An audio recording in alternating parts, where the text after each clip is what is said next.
No. Sorry about that. Just, I had a lozenge in my mouth and I just accidentally swallowed it as I was on the microphone. Well, off to a good start, I guess. That's sort of been the theme for today, and really for the week, I guess. It's been a long one. For those who have been watching, you guys know that I am taking a vacation next week, and so I've got a bunch of extra stuff trying to get things wrapped up and ready to go so I can actually walk out the door. And then on top of that, probably part of who knows what else, had difficulty falling asleep last night, so a little bit sleep deprived. I just shoved my dinner in my face. Just running around like a chicken with his head cut off, just trying to get everything ready. It's been a week, but I'm glad to be here, and I'm glad to be doing this, and we can get one good sort of game off before I head off into the great beyond for a week of rest and relaxation. I say that, but I'll probably work on other stuff. I just won't be streaming. I'm sure I'll be doing other things. It's a vacation that our family's been on. I've been on this vacation 2, if not 3 times. So this is either my 3rd or 4th time. So the venue, as far as like the location that we're going to, kind of seen and done most of it at this point. It's sort of like a victory lap of sort of greatest hits of vacations past. So I'm sure there'll be plenty of downtime because there'll be some stuff I won't, some things that we'll kind of parcel off and do our own things as well. So I'll probably get some things done, but definitely not streaming because the laptop I'm going to take with me is not that sort of powerful laptop that's going to be able to do something like that, and I don't want to lug all the microphone and gear and all that good stuff, and then figure out that would be a mess. I'm not going to do that. Instead, we're just gonna go with what we have. I was hoping that I'd be able to sort of record an extra episode of something and be able to maybe like remotely play it back next week, but like I said, things have just been extremely busy, unfortunately. And I kind of knew that going in, that I probably wouldn't get to it, and lo and behold, I did not. So, that's alright. Well, we've got this time, so this is episode 15? No, 15. Hard to believe we're already at episode 15, wow. Let's see, is there anything we need to talk about other than the vacation stuff? So no streams next week. What else do we need to talk about? How are you guys doing? Hopefully you guys have been having a better week than I have. It's not that it's been a bad week necessarily. It's just been a lot of a week. You're really trying to cram a lot of 2 weeks worth of activities into 1 week. So it's been busy and it's sort of running me ragged. But hopefully you guys are doing well. Things are going well for you. You're having a nice week. Looking forward to the weekend. A little R&R, a little rest and relaxation. Hopefully. Let's see. What else do we need to talk about? So I just tweeted a second ago, so we're gonna wait to see if any extra stragglers kind of drop in before we get started.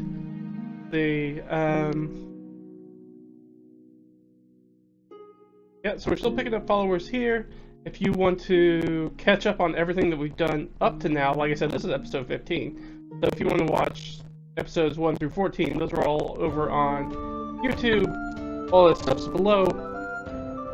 Red Ragged Fiend.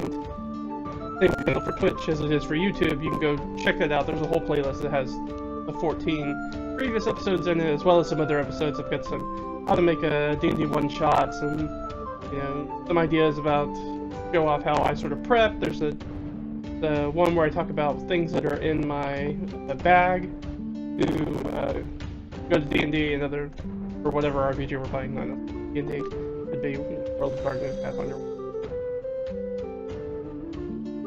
see. Other things. Oh, thank you for the follow. Thanks, Daddy. Let's see, what, I feel like I'm forgetting something and I don't know what that thing is.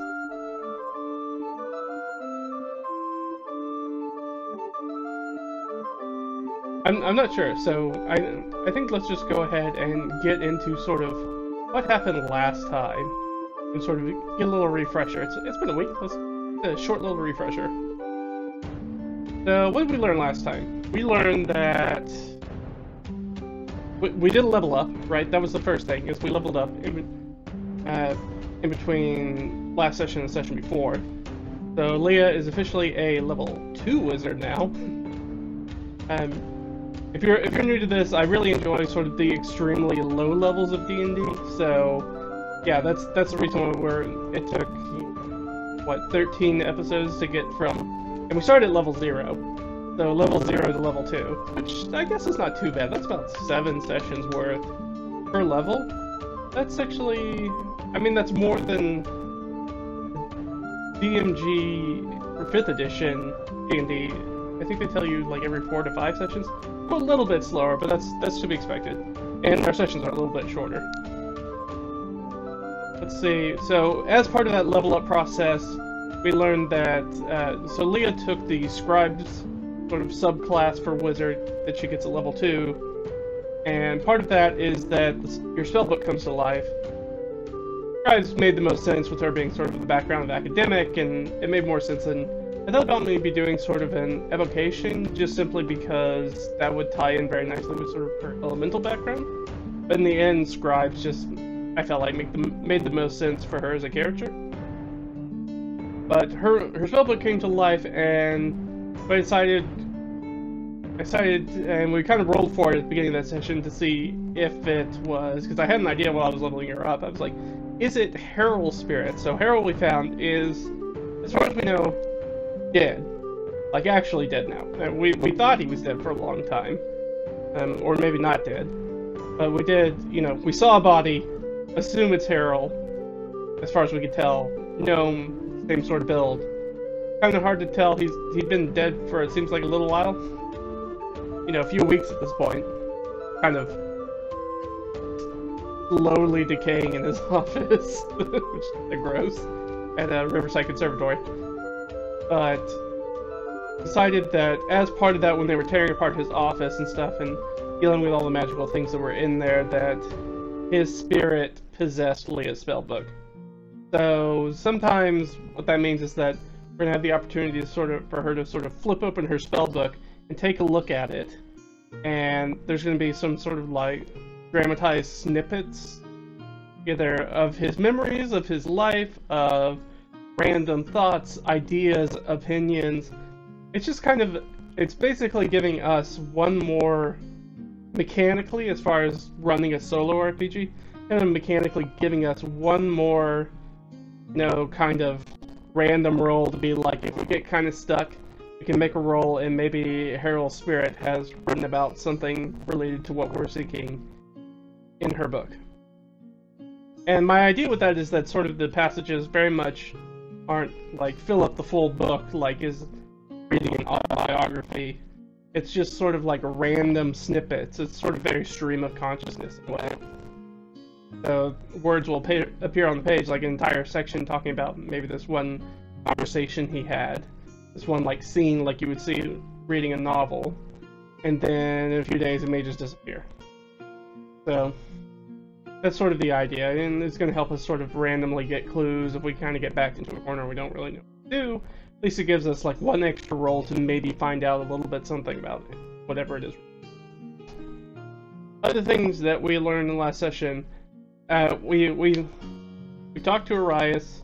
We had finally found Arias. Of course, we made a big deal, right? The moment you stop looking for Arias is when Arias actually shows up at the game.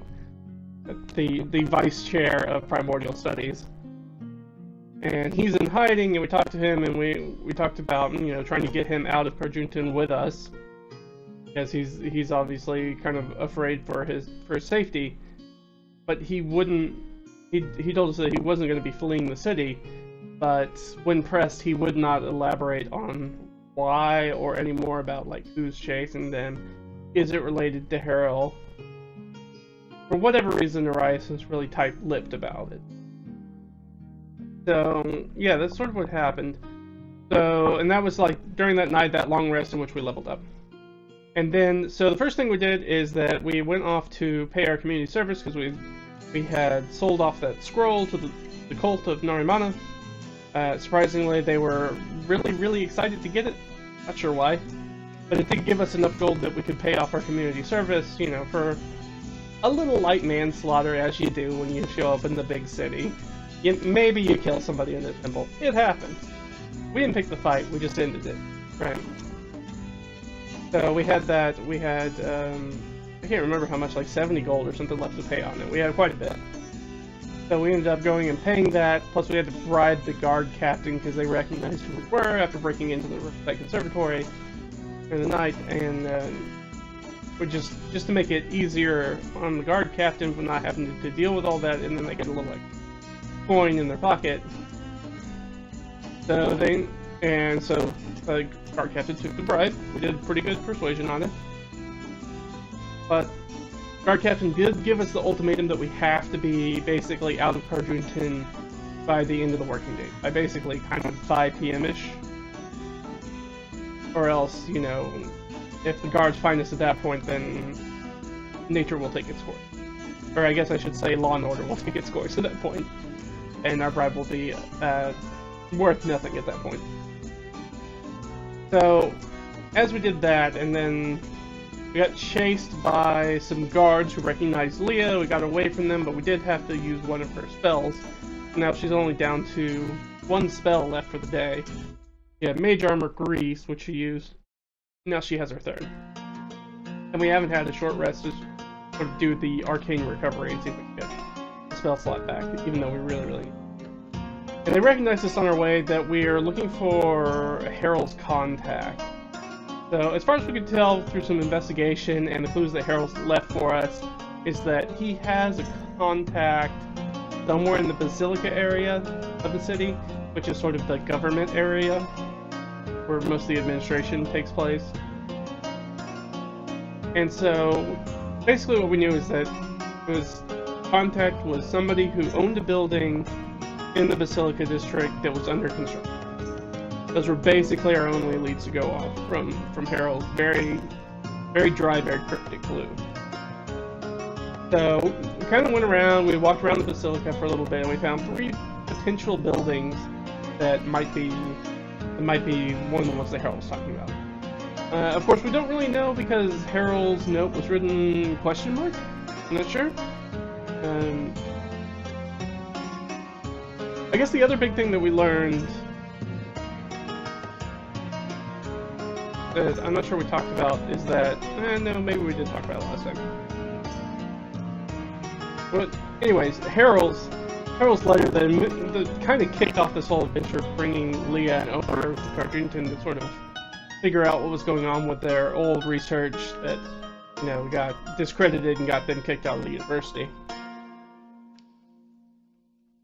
We found out that letter, now having other things that Harold had written that we could compare them to, the handwriting does not match. So we're pretty sure that Harold did not write the original letter that brought us to Carjunton. It was forged by somebody else. Who? We don't know at this point. It was forged by somebody else, and that's probably going to come up at some point, but it hasn't yet. But it's definitely got Omer and Lia sort of on their heels and unsettled that somebody is clearly looking for them. So the 3 possible buildings that we had a sort of a salted fish guild. It's hard to call them an artisan, but a person who's part of a preserved food guild and deals in basically salted food. And we tried to talk to this person. Person felt like we did some insight and seemed like saying Harold's name got a reaction out of them. But as soon as that happened, the Guilder's bodyguards stepped in and basically pushed us away. kind of put us in between the Guilder, and put themselves in between the Guilder and us, Lia and Omer. So we kind of let that lie because we couldn't really, it wasn't really a situation we felt like we could talk in that situation to get that opportunity to basically corner the Guilder and talk to them without having to deal with the bodyguard. And starting a fight when you're already wanted by the law is probably not a good idea in broad daylight in the middle of the day. So we kind of let that one lie. And we went to Omer finally did well enough that he got some more information out of the cipher clue. One of the other locations was a home that, as far as we know, is owned by a retired adventurer. But the cipher clue doesn't lead us to believe that leads us to believe that it is not the lone adventurer, that it's somebody that's got some sort of stake in the city, which is one of a retired adventurer doesn't really have a big stake in sort of like the ongoing efforts of a city, as far as we know. So we really haven't looked into that home at all. And the third one is the one we were searching of, that's where we sort of ended the last session. And that was basically, there was a barber surgeon, so somebody who cuts hair and is some sort of like a folk healer. They do, I mean, as much healing as you want to consider that. You know, slightly above a butcher. Has some minor knowledge of healing and anatomy and how the body functions, but not like a licensed physician, and not like a Polder or crone or cunning woman or a wise man or anything like that. We didn't have any of those like actual healer people, whether that's shaman and druid, etc., etc. And not like a licensed medical physician or not a cleric or anything like that. So this is definitely sort of a person, and we didn't really talk about it. I assume that since they're in the Basilica district, and these would be the sort of people who are probably capable of affording licensed physician care, and, you know, I mean, if we go off the standard real world medieval / Renaissance historical perspective, the physicians are not really any much better. I mean, we're talking about like people who are measuring humors and making sure that, trying to figure out whether you have enough bile in your body or if you have too much and what type of bile. Is it yellow? Is it black? Is it... It's sort of, you know, this is still a time period where we were like, oh, well, if you're sick, obviously we need to get the bad blood out of you. So we'll just let the blood run out of your body for a little bit. You'll feel better, probably. So we haven't really decided how much that is, but the fact is that this barber is in an area where people have a better choice for medical care than a barber surgeon. So the likelihood is that that barber probably makes most of their money off of actually being a barber, doing you know, haircuts and beard trims, shaves, etc., etc., and not necessarily the person you visit when you've got a broken arm or whatever. But as we were sort of poking around the construction site, we did learn that the barber surgeon was not there, is not at the construction site, so they're off doing something else during the day. But there were undead inside, and they came out and attacked some people, and Lia and Omer kind of stepped in to put down zombies, which I think there were 4 or 5. So quite a few zombies, and this is not the first time we've come across undead in cartoons, right? This is like 4th or 5th time. But previously they'd only come out at night, which is a weird thing, like not planned or anything. It's just they were primarily come out at night for whatever reason, and during the day they don't seem to be a problem. And so this is during the middle of the day. I think if I remember correctly, when we left off, it's sort of in the noonish to 1 o'clock kind of time frame, 12:30-ish. So it's sort of lunch, after lunch kind of time. And as far as we can tell, it was only because the workers had gone into the building and essentially disturbed them, and that's the reason why the undead came spilling out. So if you ever watched the television show, I think it's streaming on Netflix, or at least it was, called Kingdom, which is a Korean historical zombie action thriller. It's hard to classify. It's a zombie movie that takes place in sort of historical Korea. Or at least that's sort of the background setting for it. But their zombies only come out at night, and they want to stay out of the light, and they want to stay cool, and they want to stay in the dark. So they hide like under buildings and stuff like that, and then at night they all come out again. And so we have a similar situation that seems to be happening in Carjunta. Alright, so that's... I felt like that took a little bit, but that's up to everything where we are now. Probably a little bit more in-depth than was necessary to go back into, but, you know, this is probably going to be... This, hopefully, is our last session in Carjunta. We're going to get a lead that's going to take us out of the city.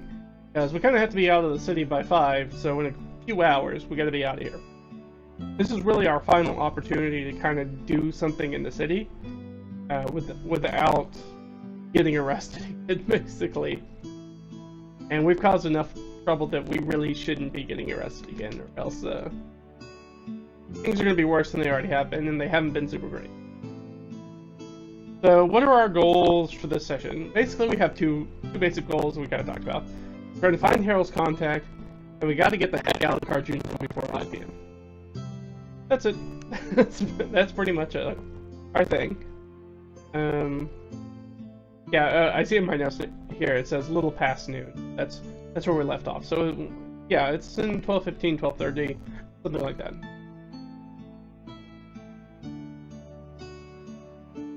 So with that in mind, let's go ahead and hop over and get to looking at what we're going to look at. And back. Alright. So where we left off, Lia had used mold earth to sort of like close off the door as much as they could so they could deal with the zombies without the horde of zombies sort of running out and overwhelming them. Kill the zombies, she's taking away the mold earth, and the idea is the two of them, or Lia and Omer, are going to jump into the building real quick before the guards arrive. Because again, don't really want to tangle with the guards. They're wanted. They have been recognized once already today, so things are already kind of on high alert. And so we want to do, basically we want to jump in and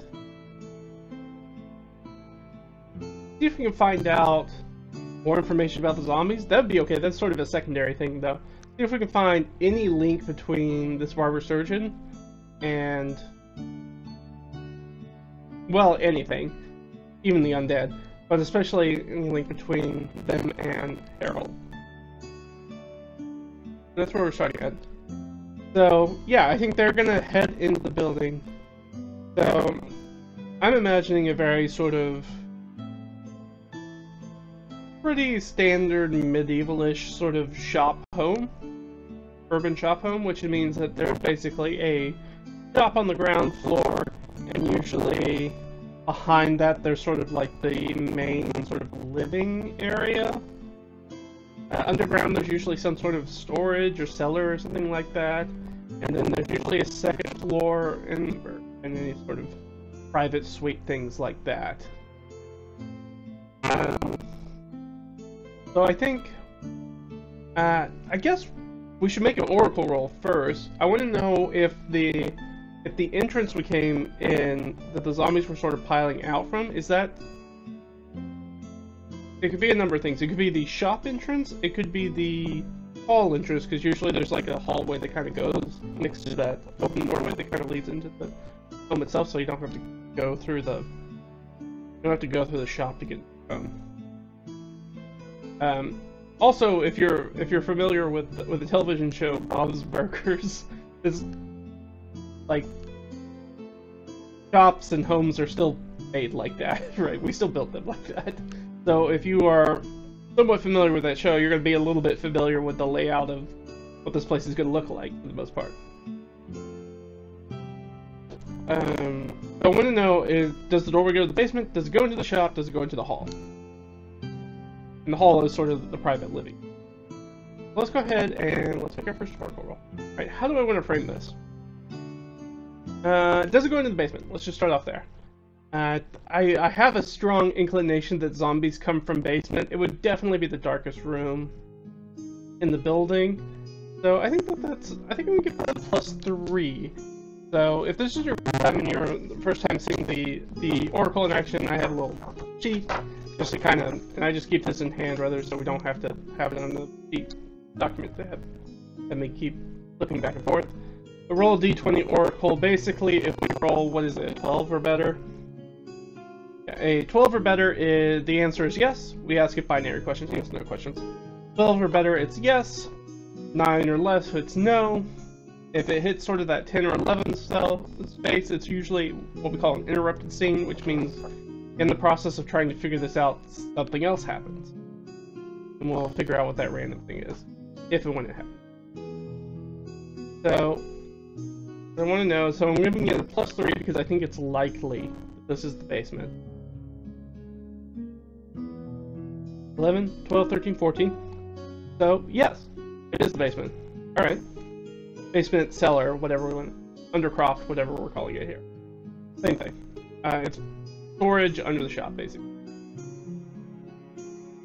Alright. Do we have a source of light? That's a very good question, actually. I don't think Lia has the light spell. She does not. And I don't think... I was thinking for some reason she had a drift globe, but I just realized that no, that's actually a magic item I just got in one of my characters got in my other D&D game. Not Lia. Lia does not have that. She has the Horn of Silent Alarm and the magic teapot. We've only used a little bit. I don't think we've used the Silent Alarm horn at all yet.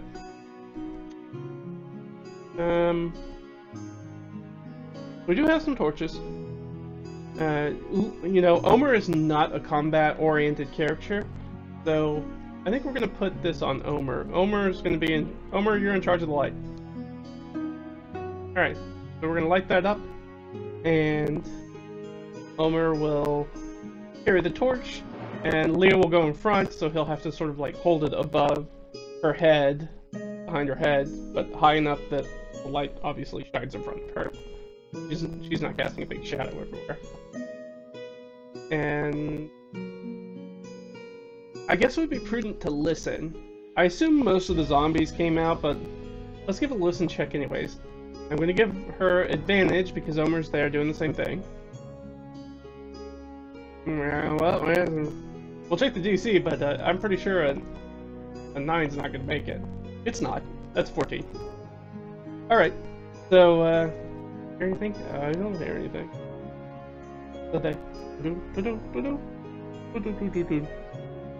And they just ascend the sort of rough-hewn stairs, because again, this is sort of a building that's, I guess it's being like sort of retrofitted. It's not a brand new construction. We knew that. So it's sort of an old construction. So maybe it was something before it was a Barber Chirurgeon's, and it's being sort of like retrofitted to suit that need, maybe, and that's why the construction's in, or maybe they're just doing general repair work. I mean, who knows how old this building is? And I don't think Lia or Omer are particularly architecturally inclined to know that. Now, Lia does have dark vision. He is a full elf. Omer does not. He is a boring old human.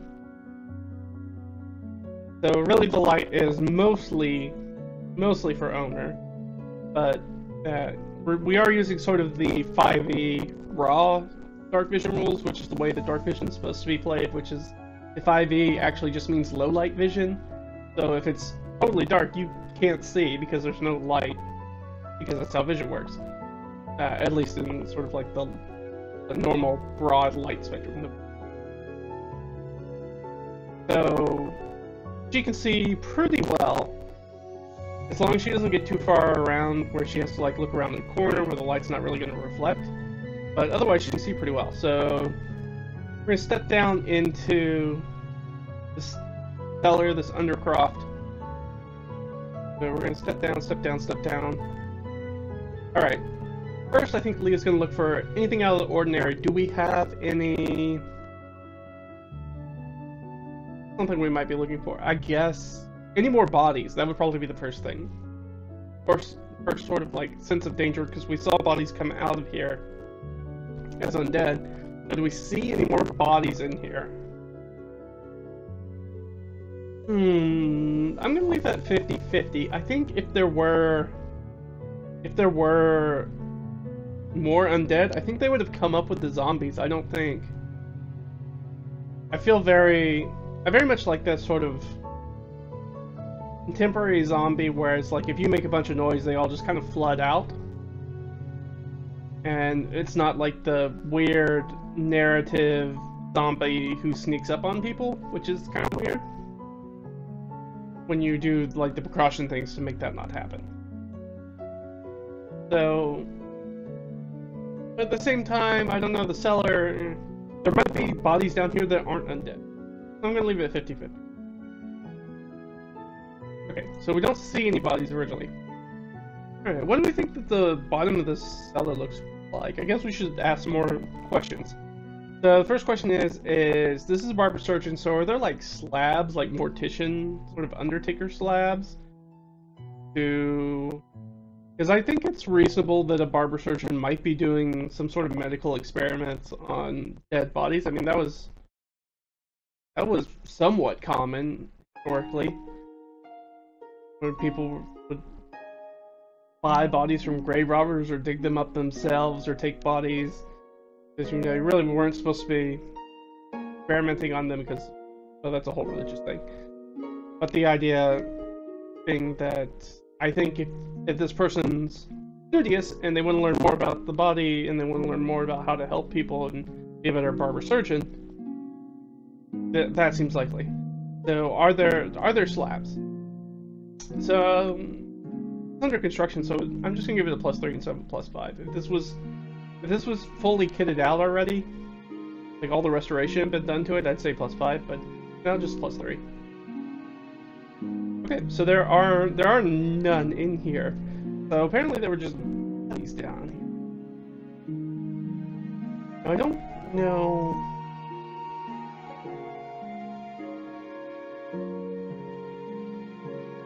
This person's doing something with the undead instead. Maybe these weren't bodies that turned into undead. These were already undead that they somehow got into the cellar? Is there maybe like a holding pen, like a cage? I think that's 50-50. No? Okay. So it seems like it's probably a pretty nondescript cellar, as far as we can tell, besides, you know, the half a dozen undead that ran out. Interesting. I wonder what they were doing down there. Maybe they've been down there for a while. I guess we could ask that. Let's make an investigation check. Because the two of them are kind of scrabbling around in the dark now. And they are sort of under a crunch, so if they fail this and they want to investigate more, that's going to take more time, and then we're going to have to start rolling for encounters, etc. Because we still have a bunch of the rest of the home and shop that we need to check out, not just the basement. Alright, so let's do an investigation for Lia. She's going to have help, so... 12, but hers is pretty good, right? Yeah, so 12 plus 5, so 17. So that's probably a success? Oh yeah, definitely a success. It's a DC of 8. Alright, so that was successful. So, do we find any sort of... That's not really a yes or no question. I guess, do we find any evidence that the undead have been here for a while? Like this, like a haven, like a nest for them? Like, are there like remains of people they've eaten, etc., etc. Okay, yeah, alright. So it seems like maybe they took up residence down here. So that leads me to believe that there is a body here. We already did an investigation check, so let's check the remains of the body. Is there anything on this body that's going to help us identify whether this is the Barber Surgeon or not? Is that the reason why the Barber Surgeon, we haven't come across the Barber Surgeon? Are they get, you know, ambushed by zombies and it torn apart limb by limb and intestines eaten out and all that good, gory zombie goodness? I kind of want to say it's likely. If you find a dead body in somebody's home, isn't it most likely that it's probably that person? I think so. So +3. Is it our Barber Surgeon? At 13, so yeah, it's our Barber Surgeon. So they're working on the construction. They clearly have not gotten into the cellar yet, so we came up as the first time they've been working on the cellar, because that's when all the events came out. So there's definitely remains that leads us to believe it's the Barber Surgeon. Now, could be an apprentice, could be somebody else, but I'm guessing that they have sort of like either the tools or the smock or something, leather smock, like an apron with tools in it and stuff. Something that identifies them as being sort of medical professional. Maybe they have some scissors and a comb and probably some sort of awl or auger to drill into people's heads, and who knows what else crazy stuff they're doing. Is they're experimenting on people. I mean, healing them, sorry. They're not experimenting on people, they're definitely healing them. Definitely not a system of trial and error. Maybe you'll die, maybe you'll live. Or maybe you'll be worse off than you ever were before. Alright, so... Well, that is unfortunate, isn't it? Well, if that was our contact, that contact would be dead. That does not help us at all, in the slightest.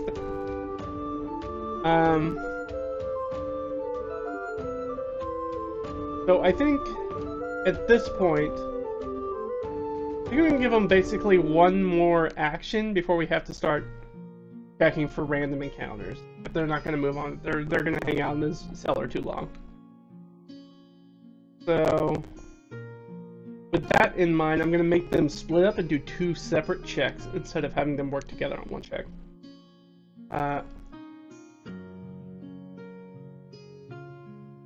Omer is certainly the more squeamish of the two.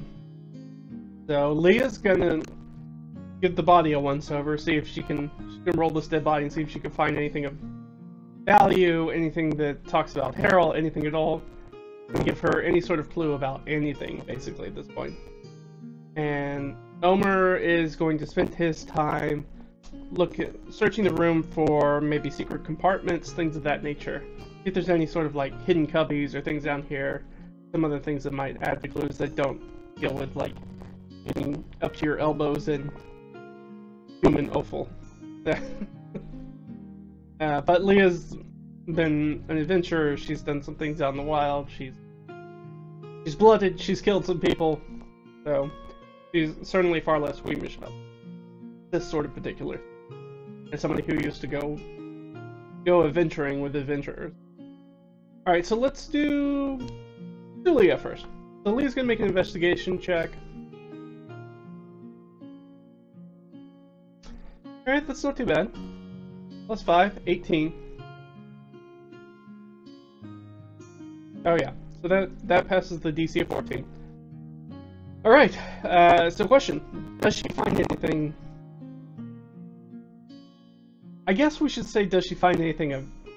No, let's... should we ask specific questions or a general question first? I guess we should ask a general question. Does she find anything of note? So, it doesn't seem like there's any notes or hidden things or anything that... There's not like an Elder Scrolls letter in their pocket that says, "Oh, my dearest beloved, let me tell you everything about Harold, my contact," or something of that nature. Or, you know, it says, got our bounty letter to kill us or whatever. That would be more Skyrim, wouldn't it? All right, so nothing clue-wise. Do they have anything of value, like monetary value on them?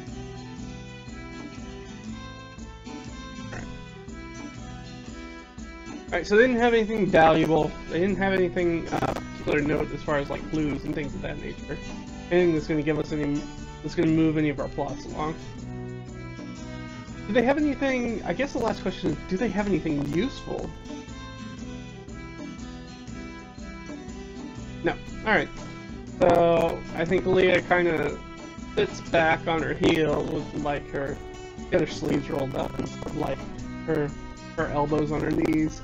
She goes to like put her head on her hands and then it's like, no. Her hands got like blood and gore all over. She just kind of like stands up and tries to wipe off her hands on the dead person's apron as best as she can, trying to get the blood off of him.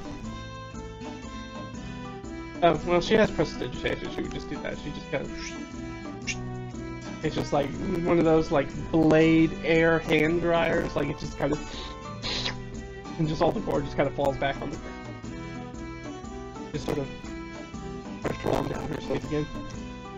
Well, there's nothing on the body. Did you find anything? To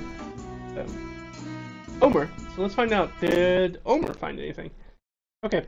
So he was looking for some sort of something hidden in the stonework. Maybe it's a hidden door, maybe it's a hidden compartment, maybe it could be anything. So he's gonna do an investigation check. No, that's a whole lot of nothing. That's a 7. We'll check. Always check the DC. Can always go low. It didn't go low, it went high. Alright, so he's kind of Omer's not really his skill set, right? Again, combat's not really his skill set, and though he's trained in investigation, I think we can probably intuit that dungeon delving isn't something that Omer's particularly used to looking for. So he's kind of tapping on stones and listening and, you know, very generic kind of stuff, and he just kind of seems to be kind of helter-skelter, just kind of like randomly picking pieces of wall and floor to tap at and investigate. He kind of turns around and, yeah, I don't know, it looks like a cellar. Yeah, that's what it looks like to me too.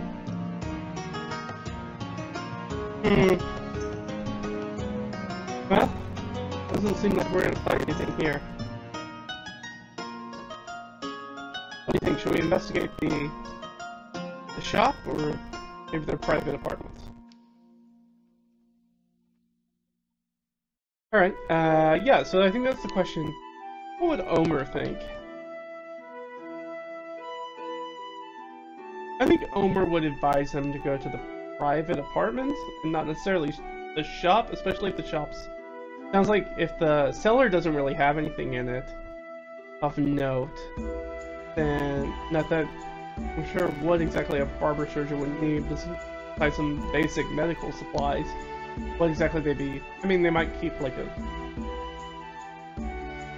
a millstone and a grinder or something.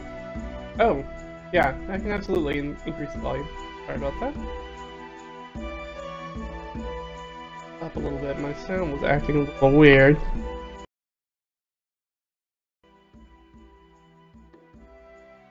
Let's see. Alright, is that a little bit better?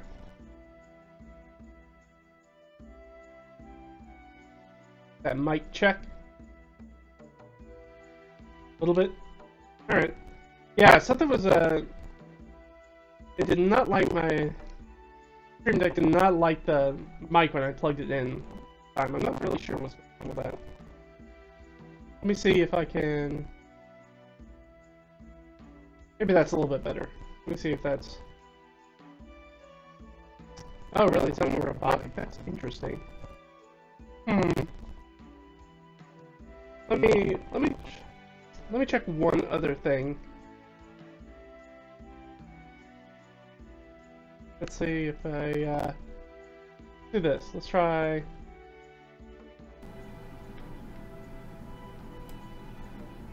No, let's not do that one. Let's do.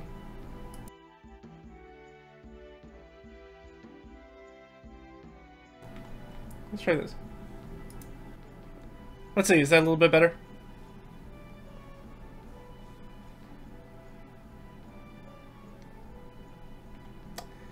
Yeah, for whatever reason, it was... Actually, that's a little bit too much on my end. Let's turn that down. Just a smidge. That's probably better. Yeah, for whatever reason, it kept pulling... I think it pulled the wrong settings for the microphone for whatever reason. Not quite sure why. But hopefully that'll be better. Where was I? Yeah, so I think they're going to go to the private suites. That's probably where they're most likely going to be able to get the information they need. And not necessarily in a shop that doesn't have anything in it. Oh, we were talking about what was in the cellar. Yeah, I assume there's probably some leftover storage and things like that. Maybe there may be some building supplies and stuff like that. That might have been, well, they're probably not building supplies, or else somebody would have had to go down there before. So yeah, I think there's probably just old stuff in the cellar right now. So let's head up and let's go out to, I guess our next best thing would be to. So we're gonna head back up the stairs and try to duck back into the hallway that's going to take us into sort of the hall, or sort of like the general living area on the first floor in the back rooms, and sort of the family's rooms. So I think at this point we need to roll to see if there's any sort of random thing that happens. Big money, no whammies. Okay, 2. Good. Perfect. Not a 1, not a 12. That's what we like. So instead, we kind of jump out, and there's definitely still a bunch of people. There's definitely like a crowd of people, and I don't know. Can we see any guards at this point? Kind of pushing in. No. All right. So whatever, it seems like the guards haven't come yet, which is good for us. So we're gonna head back, duck back in that hallway, and head back to the hall. All right. I'm gonna guess that the door's not locked, but let's check the hall's door to see if it's locked. I think that it is. I'm gonna ask the question: is it unlocked? And give it a +5, because I think if you have builders there, then they're gonna have to be able to get to spaces in the home. So, oh yeah, for sure. So actually, that's above a 20. So I'm gonna give us a little edge there as well. So as far as sort of a yes and. So, yes and... Ooh, receive news of off-screen progress or setback. Interesting. Let's jump over. What could be the things that kind of show up for us? Alright, so we've got 10. Let's just roll a d10 real quick. 9. Oh, that was fine to Arias. So something news of Arias off screen, but it should be positive for us because it was a positive result.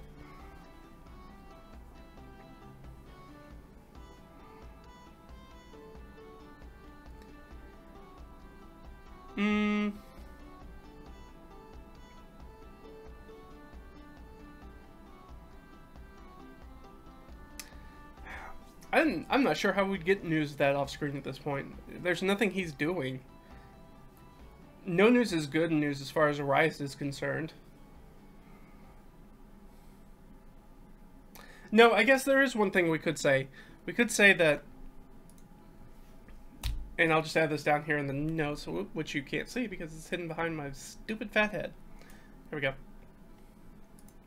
So I'm just going to add this down here at the bottom. This part 3 down here. And I'm going to add in that one of the snippets we sort of pulled out of the crowd as we were making that movement is that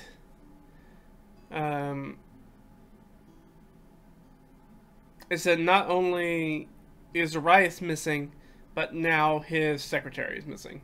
So his secretary has gone to ground.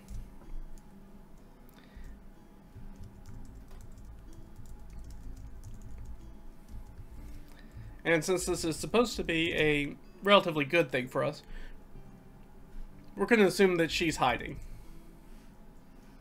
Safely. Because she definitely did not sell us out.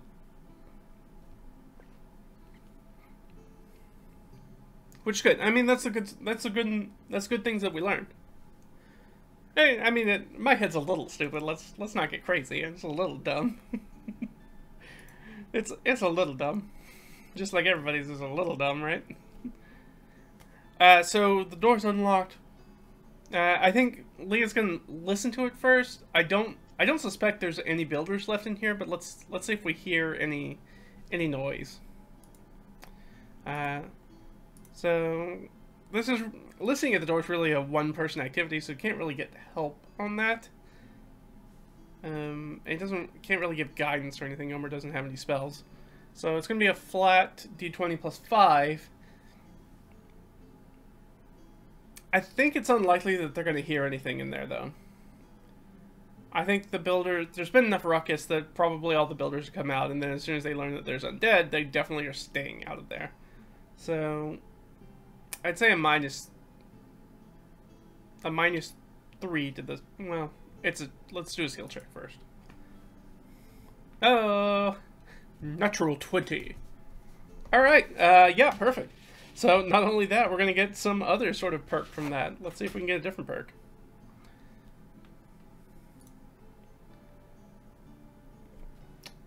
Two in a row? That's a combo, baby. Oh, so when we roll a 20, we bring our current plot thread to the climax. We are looking for Harold's contact. We are gonna find Harold's contact, and that's gonna happen right now. So really the big question is, I guess if we're gonna bring it to a close, that means that the Barber Chirurgeon has to be the contact, right? I mean, that's how you would bring it to a close.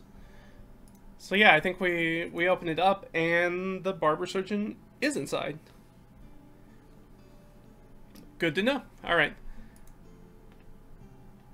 Yeah, so I think we sort of open the door, step in. I think there's probably it's a hall, so there's probably like a long table that's set up, and I think that the Barber Chirurgeon is probably at one end of it, maybe having just finished lunch, or maybe working on accounts or something. So I assume that there's maybe sort of like some flatware, maybe some tableware that they've been eating and drinking out of, and then there's probably some books there that maybe they've been, you know, working on stuff for the business and checking things, or could be medical texts or anything. What sort of demeanor do we think that this person's got? Clearly haven't been motivated enough to leave their building, even though there's been a huge ruckus outside. So it means like they're pretty distracted by something else. So are they distracted by... What are they distracted by? That's a very good question. I think we can figure that out in a second. I think they're going to come in, they're going to clock. There's clearly something about the way this person is dressed. Maybe it's the... You know, maybe they're thinking about their dead, clearly apprentice that is in the cellar still. Interesting. And I think Lia and Omer are going to step in and be like, excuse us. And I think our Barber Chirurgeon is going to look up. I usually have a thing close by that gives me a little thing to do impromptu NPCs. I think that is actually in my DM binder, which is in my bag. So I'm going to go grab that real quick. Fill up on my drink, and I'll be right back, real quick. Alright, give me just a second. Sorry, guys.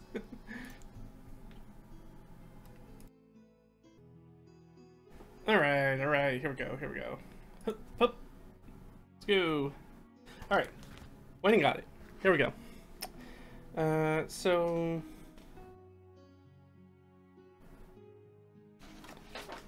So I've talked about this a little bit before on the streams, is the IDM binder, but one of the things that I have in it, and I've gone into this more detail sort of over on the blog side, that's all down there, check that out. But I have this list of handy dandy drop-in NPCs, which is useful, or at least I find useful for running games. So when the players start talking to somebody that you hadn't really accounted for, and they're going to be sort of important NPCs, not going to be like a shopkeeper that you're just trying to buy healing potions from or something. So you might want like a description or a little bit kind of talking about who they are. So I sort of just have these in the background that I can just sort of like pick up and grab and run with. So I don't have to feel like I have to make up a full NPC on the spot. So let's see, who do I want to use? You know, we've got a number, we've got 6, 7, 8, we've got 10 of them. Let's just roll a die. That makes it easy. Alright, number 3. Delg.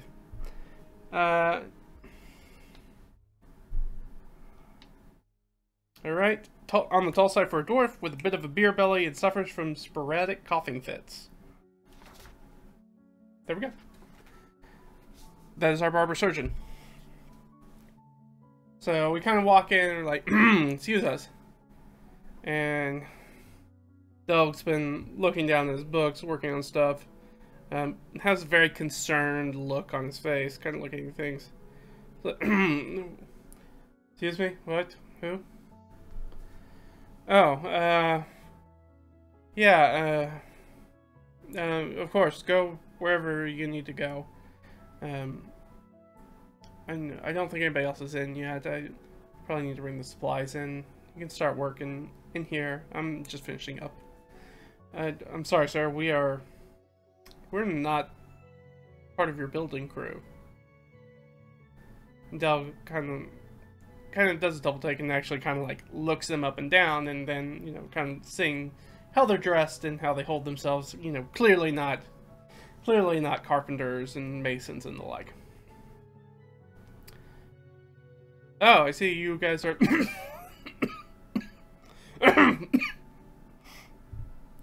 I'm sorry, we're not open for business yet. Can I?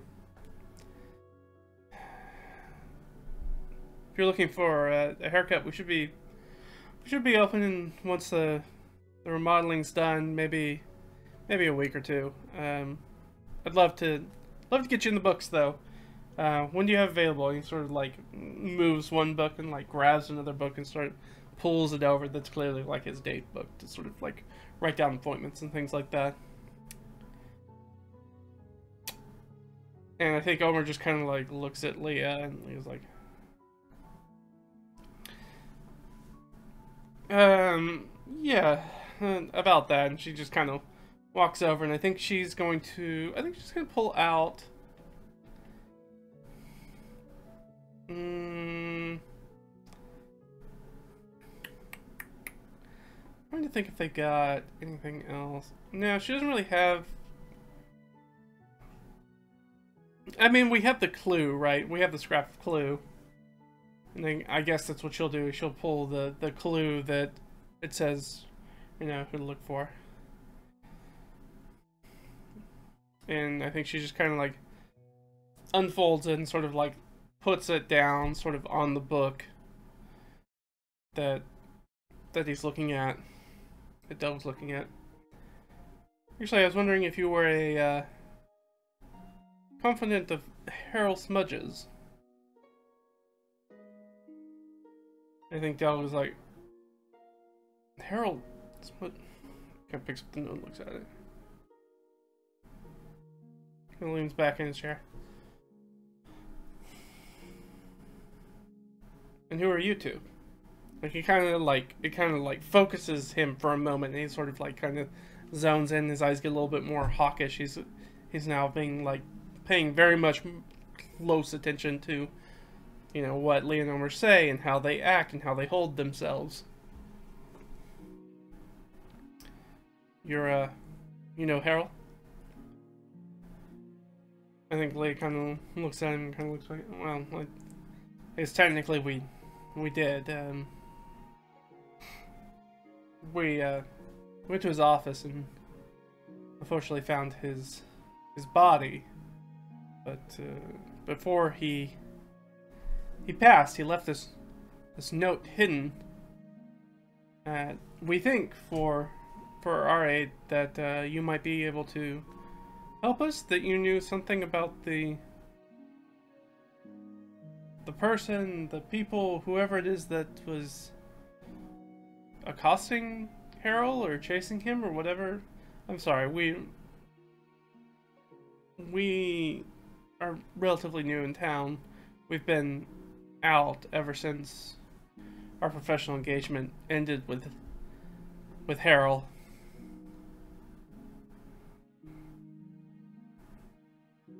I think Dels kind of looks at the note again and kind of looks back at him. So you're associates? You two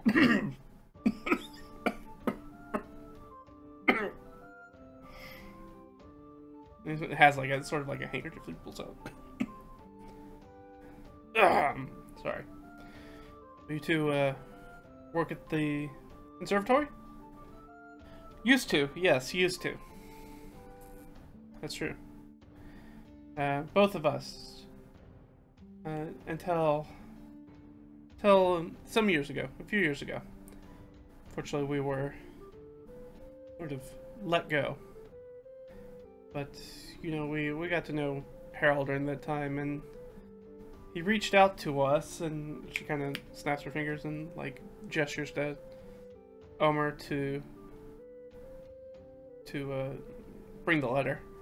He presumably sent us this letter. I think she takes the letter and lays it out in front of Delg. But as you can see, the letter that we received has different handwriting than this note that he left. So I think that this was a false letter bringing us to Carjuntan.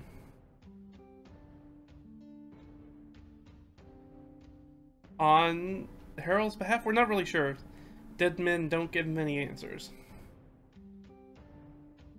That was like, that's true. So you two really have no idea about Harold, or about the letters, or about anything. You're just what?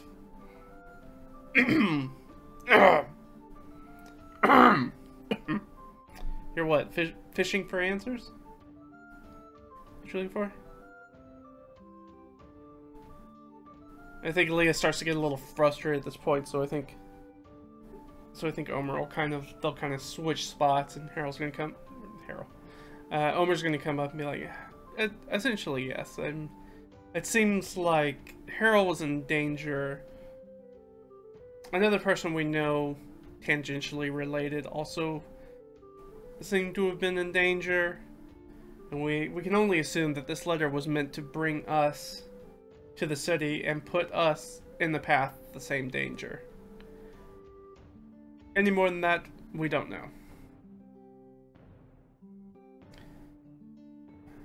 We're just trying to figure out what happened, and he kind of looks back at Lia. Let's see. Is Omer? How's Omer feeling? Let's give Omer an insight check. He's got Lia there, so he'll get advantage. He didn't roll well. No surprise. He's not trained in it. He doesn't have any bonuses, so will a 9 suffice? It will not. That's a DC 13. So it feels like he seems like he's gonna say something, like he's gonna spill the beans about their research and how it's connected to Harold, but then kind of looking at Lia and looking back at Delg and realizing that Delg hasn't really given them any information at this point. And I think he thinks better of it, and he's like, I mean, we're just trying to connect dots at this point. We'd love to find out what happened to Harold. It seems very much a foul play. It did not seem a natural death. I think Delg sort of pushes away those two pieces of paper off his book. Kind of leans back. All right.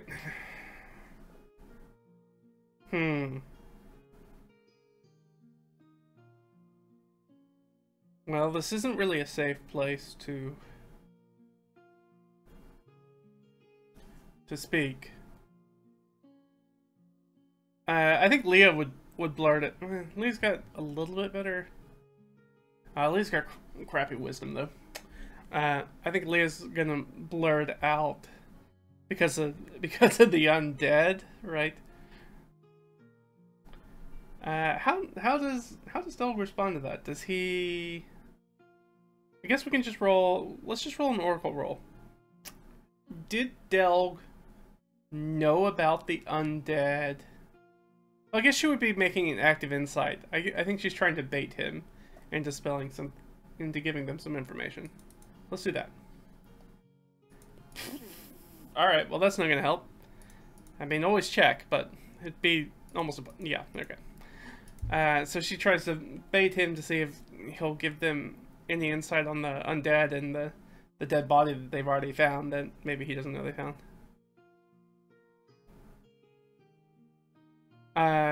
And Delg's gonna be pretty stone-faced about it.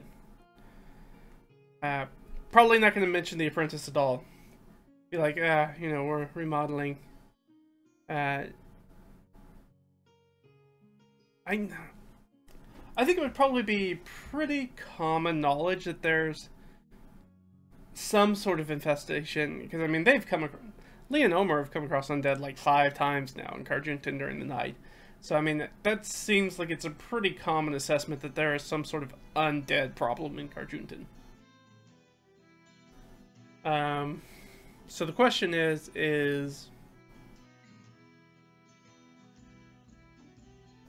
I don't even know what the question is.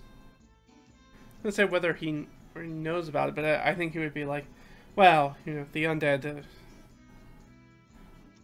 they roam the streets at night sometimes, recently, but during the day they're hard to find. It sounds like they've been finding their nooks and crannies to hide from the garish light of day. Okay.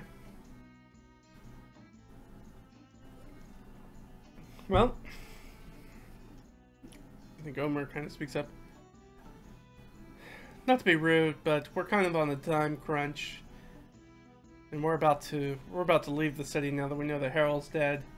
Is there any information you can give us to sort of point us in the direction of where to go to learn more? I mean, Harold left us this note that you are the contact person. Is there any help you can give us? Any place we can go to? People we could talk to? Anything that would be a help to figure out what's going on, to help us find justice for Harold and, you know, help us not end up like him. I think that's a pretty persuasive plea by him. He has a +2, right? No, he does not have any plus to persuasion. But other than his +1 from charisma. But he does have advantage. So he's going to try to persuade. 19's pretty good. That should hopefully do it. It will. That's DC 15. Alright, so yeah, he's relatively persuasive. Kind of moves Delg a little bit. Right, kind of gives him that sort of push. Well, you know, if... I'm trying to think, maybe this city's not safe for me either. It may be time to... Maybe time to apply my fortune somewhere else.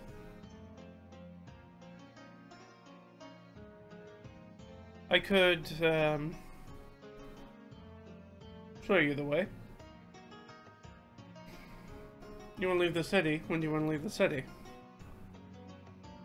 And I think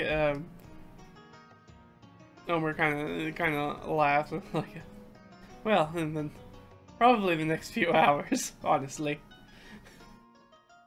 Oh, sure, I could, I can put some things together really fast, I think. Ugh. I mean, they're gonna be building this place for who knows how long at this point. I should probably get out.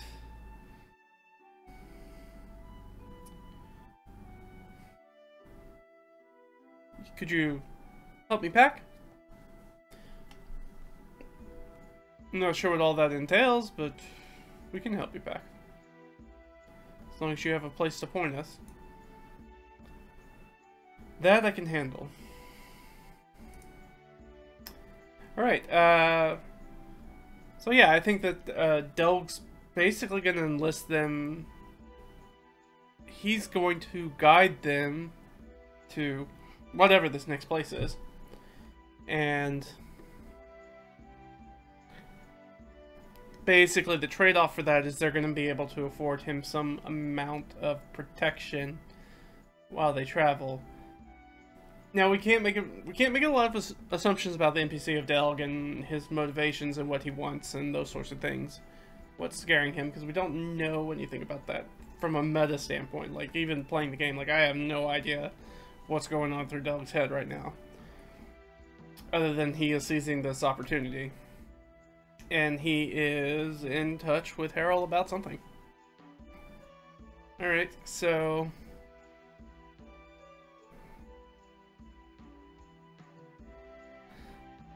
I think that's something, so I'll certainly be able to probably figure out about where they need to go to get that answer. And that's probably something I'll do in between sessions. I'm not going to do that right now. So I think one of the very few things we can assume from Delg's point of view is that if whoever's, you know, our shadowy assailant at this point has already gotten to Harold, is clearly after Arias, seems to be after Lia and Omer, then I think we could rest assured that Delg is cognizant of that based off of the information they've given him and just the hubbub of rumor. And that there's probably not a lot of time before the people make the leap between Harold and Lia and Omer and Arias and get to Delg. So Delg's like, it sounds like most of the bad stuff's happening in the city. Let's get the heck out of the city. And this is definitely a sentiment that Lia and Omer are 100% behind at this point. They are not looking to go back to community service or get a worse punishment if they get caught by the guards again.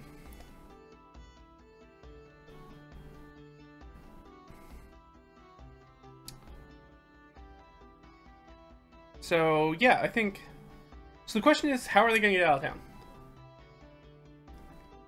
And that's something we can't talk about as far as our oracle is concerned. Are they going to take the road out of town, or are they going to take the river out of town?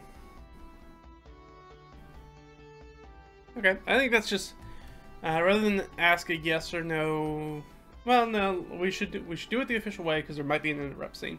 I was just gonna say, you know, 50-50, but let's ask the questions because I kind of like the idea that they'll take a riverboat. I always like to do river travel whenever I can in D&D and other fantasy tabletop RPGs because it's a really fun thing that honestly doesn't come up that much even though rivers are incredibly important to, you know, the anachronistic time period and the movement of people and goods by river and by sea. So it's insane that we spend almost zero time in D&D and D&D-esque adventures dealing with it. So let's just ask the Oracle. Are they going to charter passage on a boat? No. What are you gonna do? We asked, and the universe told us no. All right, so we're gonna leave. We're gonna leave by road. I'm gonna guess that we're gonna have. He's probably gonna give them some sort of cardinal direction that they can go. That we're headed in, or it could be cardinal or orthogonal. Which means up, down, left, right, diagonal, diagonal. So if that's the case, we could roll a d8, and that'll give us our directions, starting with the face of a clock at 1 o'clock. So northeast, northeast. All right. So we're gonna head northeast. I'm just gonna go ahead and make a little note. So let's go up here. Boop. So we did in fact find Harold's contact, and we are about to leave Cartoonton, which are the two goals that we had for the day. So that's good. All right. So I'm gonna head out. So I think 1 moment. Put a little scrawled up map of the city real quick. Where are the gates at?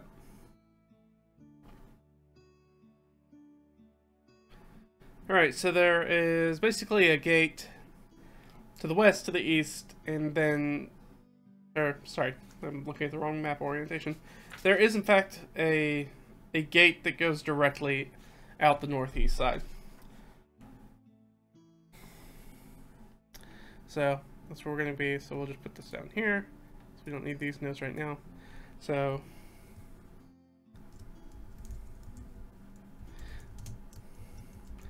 Delg, so we're going to accompany Delg northeast, Argenton.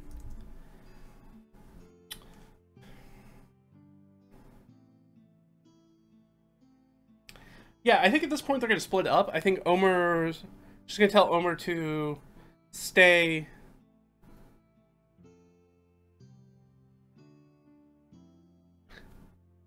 with Delg, help him get whatever he needs to get in order to get out of the city. And so he's going to do that. And meanwhile, Lia's going to do what Lia needs to do, which is basically... What she needs to do is get their mule and the rest of their gear, and I guess meet them. Is there anything else that she needs to do? I think she would probably pin a note very quickly to Kamel to let him know that she's leaving and that she'd like to, you know, stop by and say goodbye in person, but she's got to leave town pretty immediately. But she wanted to make sure that he knows that she cares about him and that she's leaving, so that she's not basically abandoning him without saying goodbye. But also wants to protect him, so she's not going to give him a lot of information about where they're going or who they're going with or any of that stuff. She's not going to give him any details, only that they're leaving town. And I think she probably says that they are leaving town, right? With the assumption that he will know that she's talking about Omer as well. Alright, so in the interim, we're going to assume that Omer and Delg have enough people around them, and we know the guards are coming to sort of that area. So the likelihood that they're going to run into any more trouble is, I think, fairly slim. So let's instead focus our efforts on Lia. So Lia's going to go get the mule. So she's got to go back to the inn and do the things at the inn, and then she's got to meet them back at the gate. So there's 2 opportunities that something random might happen. So on the way to the inn, big money, no whammies. That's a whammy, but that's okay because it should just be an urban counter. It's not gonna be a. It shouldn't be a fight. Hopefully. Oh, double nines, double nines. Oh, wait, double nines is bad. Well, might be bad. Might be real bad actually. Now I'm thinking about it. Too far.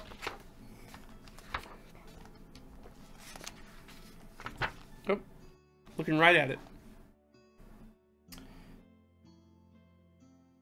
Okay, crowd cheers or jeers a VIP personage. So the inn is in the Keys district. I remember that. It's in the Keys district. Who's our VIP in the Keys district? I'm trying to remember. Go over to our notes. Carjunton. VIP NPC. Oh, did I not assign everybody? I should have assigned everybody. It looks like I did not do that. It's okay.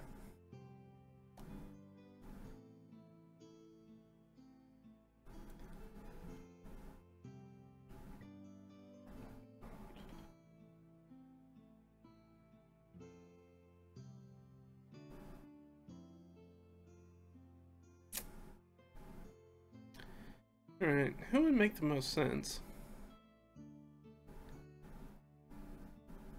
Maybe the bard?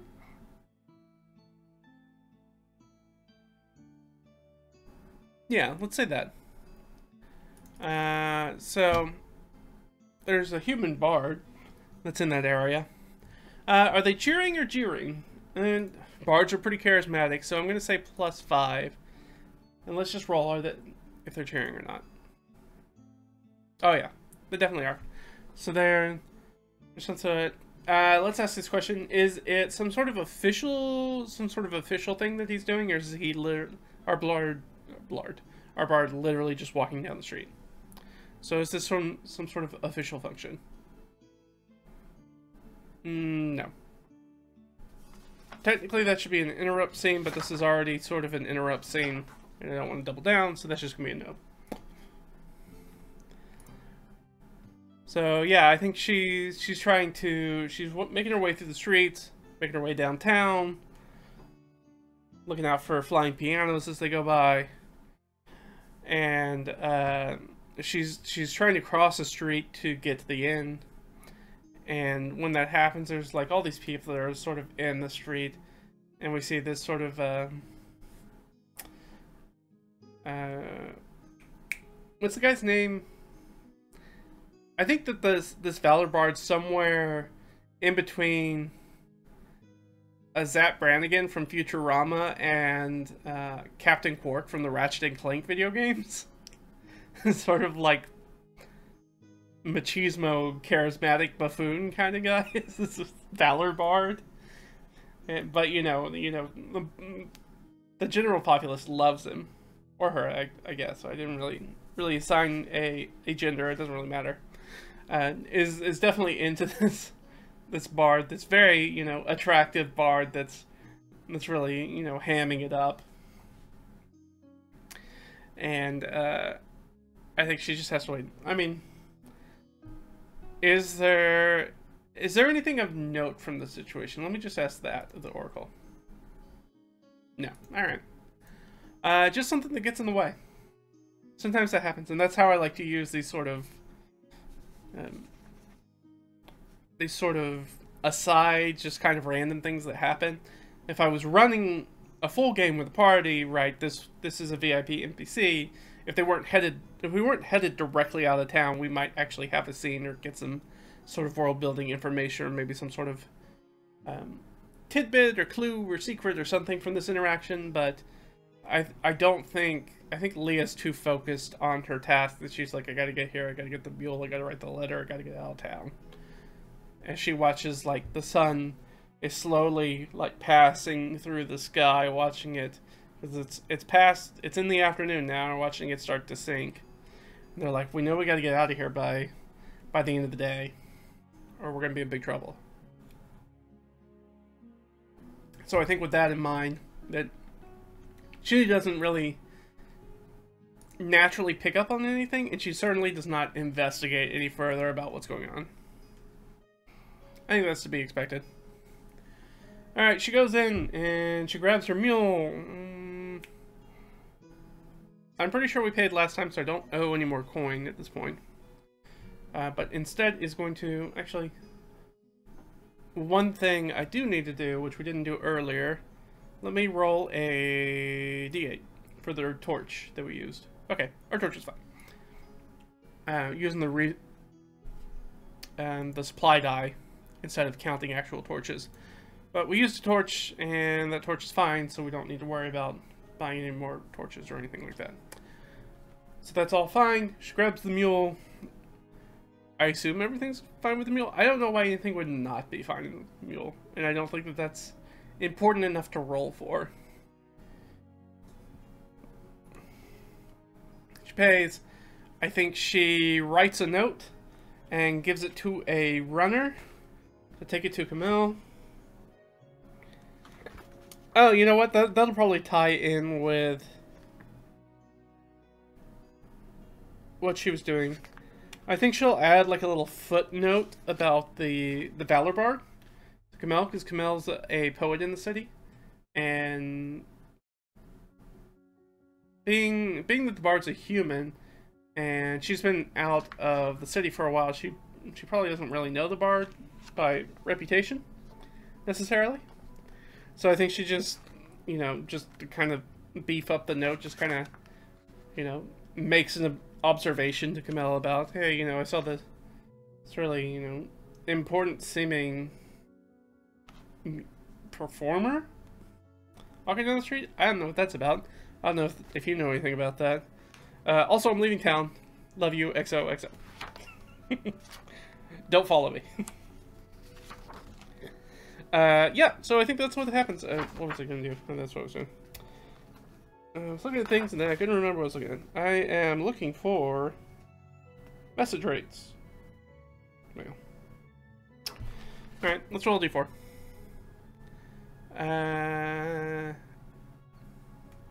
Actually, we'll do a d10 in half. Yeah. Alright, so she has to pay 1 silver piece. I was just saying what the mail rate was going to be for getting her to send that message. So she has to pay 1 silver piece. That's fine. She had 9 silver pieces. She has 8 now. Perfect. Like I said, we already paid off the room last time, so we grabbed the stuff. We get the mule. We get it hitched up. We got it burdened with our gear and start heading out the gate to meet up with Omer and now Delg. So let's roll our d12. Hopefully nothing jumps out at us. I'd really like to. It feels kind of weird not having a combats in sessions like these, but also at the same time, she's only got 1 first level spell left. She's by herself. I think she's at full hit points. She is. But, you know, not necessarily a situation that she wants to get in a fight with. Again, she's a level 2 wizard by herself. Like, she's pretty squishy. So, is anything going to jump out of this? Don't look! Is it? Okay. Oh, it's a 7. Alright. Okay, good. We're fine. Alright. So, without an incident, she is going to make it to the gates. Are they waiting for her at the gates?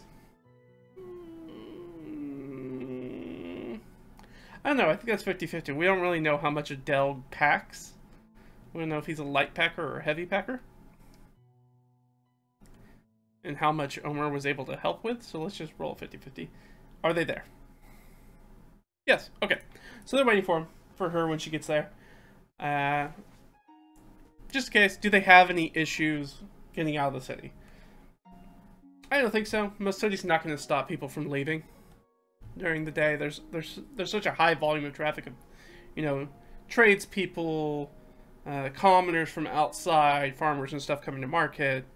There's like so much in and out traffic that I can't imagine that anybody's really going to be looking for them, especially if they're leaving the city, which is going to, you know, push them towards the end of the city's jurisdiction. as far as legal matters are concerned. So I'd probably say this is a -5. Okay, so yeah, no. They make it out of the city.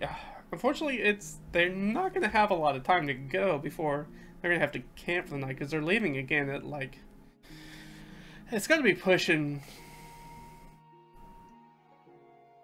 4-ish, maybe 4:30 at this point, and they need to be out by 5. So I mean, they're already deep into the afternoon at this point, the point that people are getting ready to end work. So because of that, there's actually a higher volume than usual of people actually leaving the city than there usually is, like, in the middle of the day. But yeah, so we get that stuff, we head out. I'm trying to think, was there anything else we needed to do in Carjunton?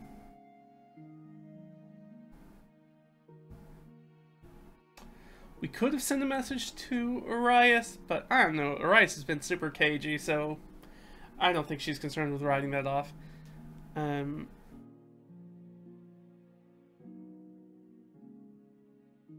So yeah, I think they exit the city and they begin on their way. And of course, as you exit the city and begin to walk, and people splinter off to go back to their farms or take different trails and things of that nature, what begins as sort of a rather mingled crowd starts to thin out and thin out and thin out and thin out. And before we know it, you know, it's just basically the three of them on the road, probably as far as they can see. Maybe they see some other travelers basically on the horizon, but it's pretty safe that they are alone at this point, at least by the mundane means, unless somebody's, you know, invisibly following them or exceptionally good at stealth or using some sort of divination or something to keep an eye on them. But as far as we can tell, they seem relatively safe, and I think at that point they're gonna start bringing back up stuff to try to continue the conversation where they had left it off. What do we want to ask about first? Delg's been pretty cagey about the Herald stuff, so maybe we ask about the undead stuff? Maybe he'll be more receptive to that, especially now once we're out of the city and presumably safe from the undead. Yeah, so I think we're just gonna do a persuasion. Lia's gonna do the roll. She's not trained in persuasion, but she does have a +2 charisma, so it's +2 this roll, but she will have Omer helping her. Man, 13. Yeah, probably just does not want to talk to us. I say that, but then we roll an 11 for the DC, so success. Alright, what can he tell us about it? How many questions do we get for that, do we think? Because I don't think Del knows a lot about it. I mean, he might know more than others because of the nature of his business. Being a barber surgeon, some people might have asked him, or maybe he's seen people with bite marks and scratches and things of that nature. So actually, maybe more than usual. So yeah, let's just start asking some clarifying questions, and we'll start taking some notes. And when I feel like we've gotten, you know, a chunky bit of information out of him through the oracle questions, then I'll just kind of cut it off. How about that? Does that sound fair? Doesn't matter. I think it's fair. It's my game, I guess. At the end of the day. And that's the way I want to play it. And sorry, that seems really weird. It's just, I'm the only one who gets to make a decision about this, so it's my decision to make. Alright, so we're accompanying Delg out of Carjunton. Perfect. So, as we're going to do that, we're going to ask him about the undead. We're going to say plague of undead. Alright, let's go down to, right, we've got this under our adventure threads. We've got, why is there an infection of undead? So let's start at, I guess, the bottom and work our way back up. Do you know why they only appear at night?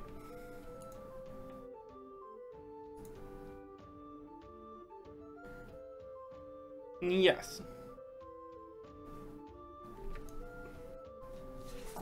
Alright, what do we think that reason is?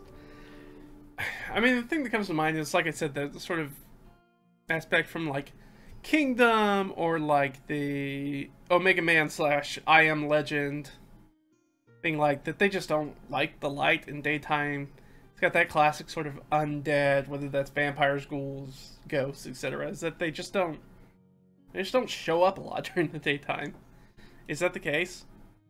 Do they just like undead? This may actually be a setting thing that we're asking. Do undead in the setting...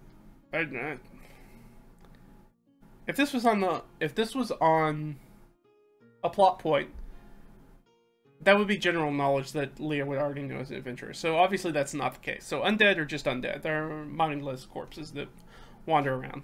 But these ones, specifically the ones in Carjuntan, for whatever reason, seem to be staying underground. And we know that, and he knows that reason.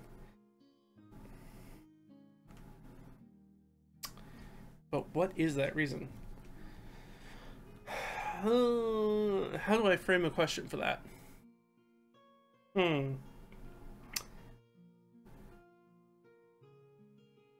So I could roll... I've got a table I can roll on, right? That we use for our interrupted scenes, and we maybe give us some place to start. Since I don't have a super clear case, because I would think that undead just don't really show up during the daytime. Well, let's test this. Is it sort of a... We do know that it's sort of the spring, it's getting warmer. Is this a heat-related thing? Is that the reasoning? Yes, okay. So they're like cool, dark things. They don't... It's the heat of the day that's the issue. Which maybe makes them act almost like a Frankenstein. Maybe they have the... Like, even zombies have that small sliver of self-preservation where they're like, oh, fire bad. And so that's a good way to sort of keep undead at bay. Maybe? I like that. I think that's cool. It kind of adds a different flavor. And it adds something interesting. That it's not actually the daylight that's the issue. It's the heat. And because it's later spring now, it's starting to warm up, especially for the sort of climate that Carjuntan is in, that we've been playing the game in, that's got a very sort of balmy scrubland, almost Mediterranean kind of feel to it. So I mean, it's probably getting pretty warm during the day. It's probably getting into maybe the 80s, at least in Fahrenheit, 80s Fahrenheit in the spring. That seems pretty reasonable. Maybe even higher than that, actually. Maybe up to 90 degrees. It's warm. It gets warm. And so, as the weather warms up, they're less likely to be out during the day. But maybe in the winter time, they're kind of all over the place. And this is just a normal undead infestation of that case. Alright, so we answered that question. Why do they only appear at night? Let's go ahead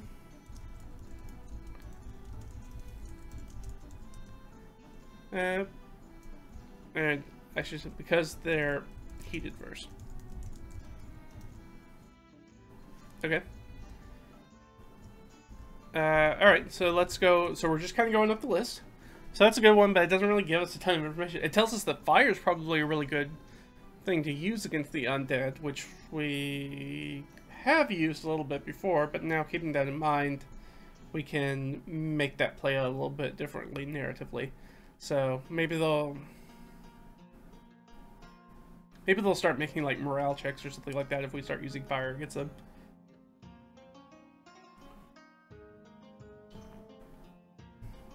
If we come across any more undead. We may not. At least zombies. Alright.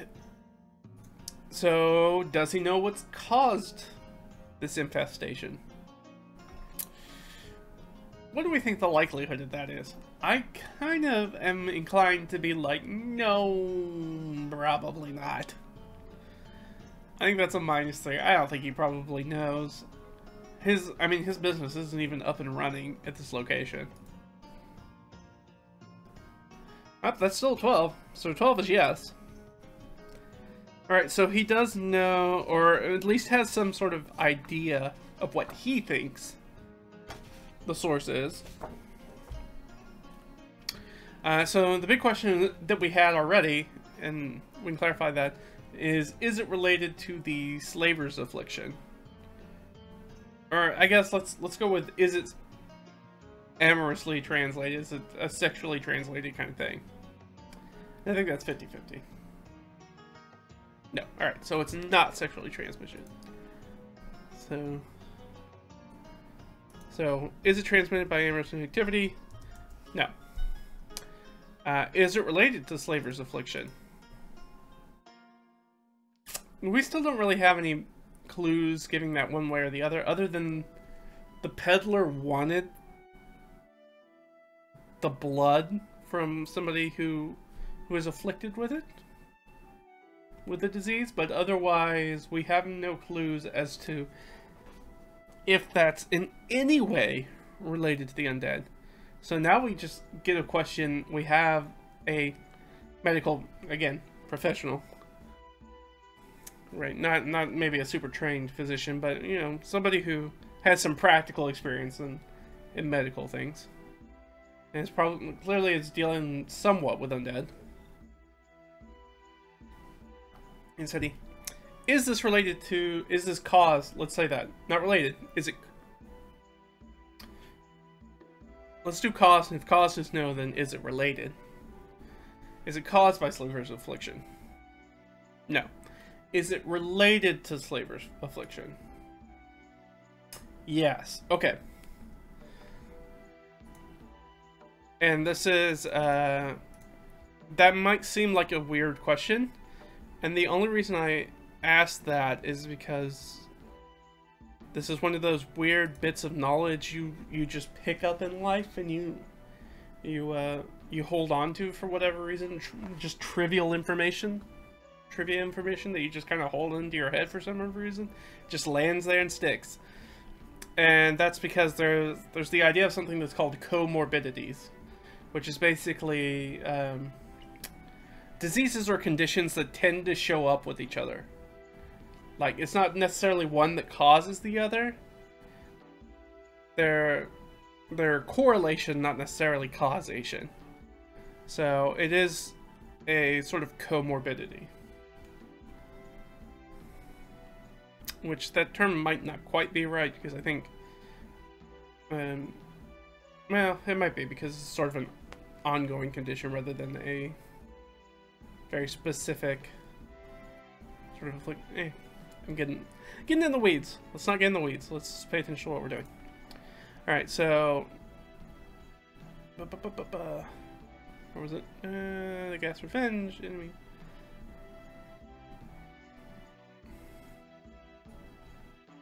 Wait, where was I making those notes if I wasn't making them here?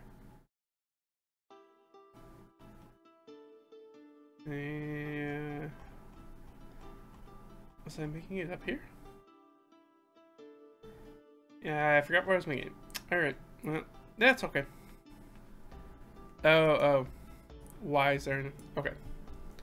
I was looking at the... So, is it causing... I was looking at the one below it. Is it causing the undead... No. Okay.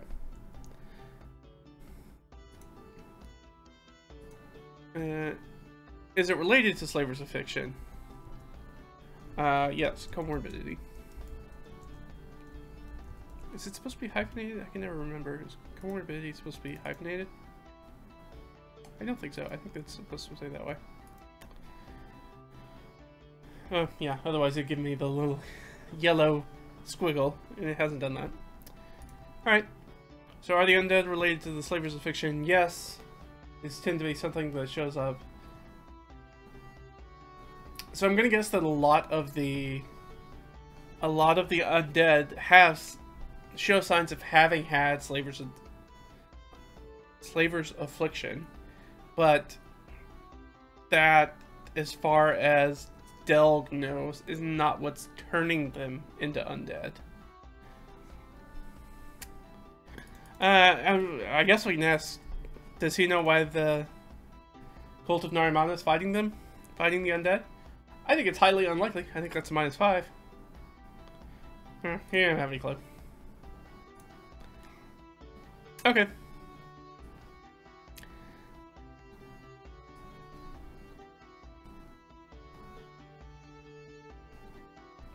I guess we could ask about Slaver's Affliction while we have somebody who actually has some medical training, because, you know, goodness knows, the gods as our witness, Lia and Omer know absolutely nothing about medicine.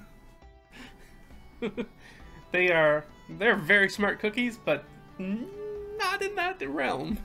They know nothing about it, which has, you know, kind of proved a problem when we, you know, get hurt in fights, but that is what it is. But since we have the opportunity to question somebody about medical things, and we do have medical things that are part of our adventure threads, I guess let's ask. Here's what I'm going to do. I'm going to roll. So I'm going to ask them a question if we can get some more information about the Slaver's Affliction. But maybe a couple questions, actually. I might ask if he knows anything about Norcruth. But let's see if there's any sort of random encounter that happens as they're walking. No, okay. So, because we're getting quite a bit of information out as they're walking. So I'm guessing at this point, to go through all this information, to do that, they're probably walking for a few hours. Now, the days are getting longer. We passed the equinox, so the days are on sort of the longer side, but not super long by any means. Certainly not like long summer days. It's still the spring. But they are a little bit longer, so they can probably walk till, I don't know, maybe... When's light gonna leave them? When is sunset might happen around 7:30, somewhere in there. So they, you know, they get to walk, probably have a couple of hours of walking. They can get in, so they can get a few miles behind them from the city before they have to, basically the light is gonna force them to make camp. So let's ask about Slaver's Affliction specifically. Because I don't think we're going to get anything out about Harold and what's going on with him at this point. I think Delg's going to take us someplace, and we're going to have to kind of trust Delg, and if Delg screws us, then I don't know, we'll probably kill Delg. That seems to be the way that Lea's solved a lot of problems in recent memory, is just murdering the crap out of people. Not really something that I think is characteristic for her. As far as her personality, just keeps getting put in situations in which excessive violence seems to be the best answer, unfortunately. And I don't think that she's probably super happy about it, but she is certainly more inured to it than somebody like Omer is. Alright, so Slaver's Affliction. So we know it's not causing the undead. Argentin. Is it transmitted by amorous activity? I think that's 50-50. We don't know. No. Okay. Alright, so now we know that. Good to know. And so now we're going to ask about Norcruth. Because we know Norcruth was in Carjuntan. This is why I'm asking this. We know Norcruth was in Carjuntan.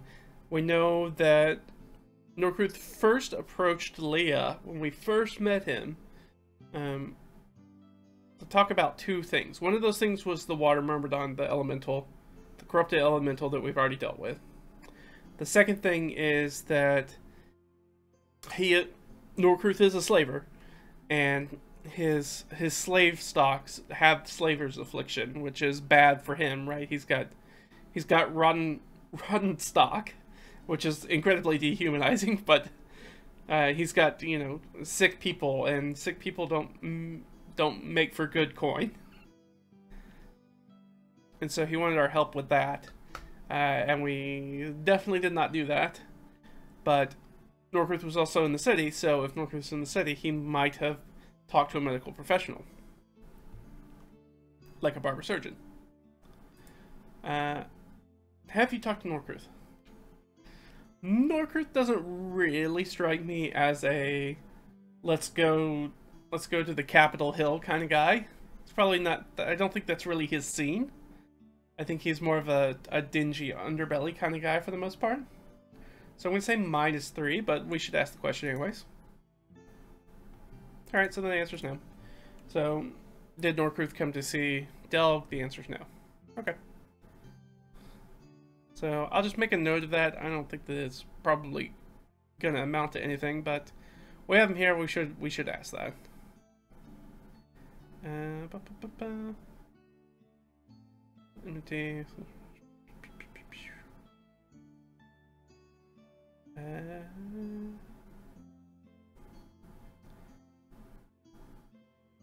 We're doing this. I'm trying to figure out where do I put this? Okay.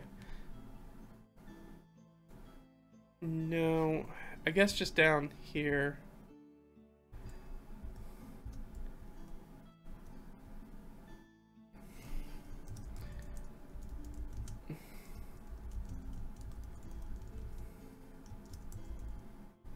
Speak. I was gonna say C.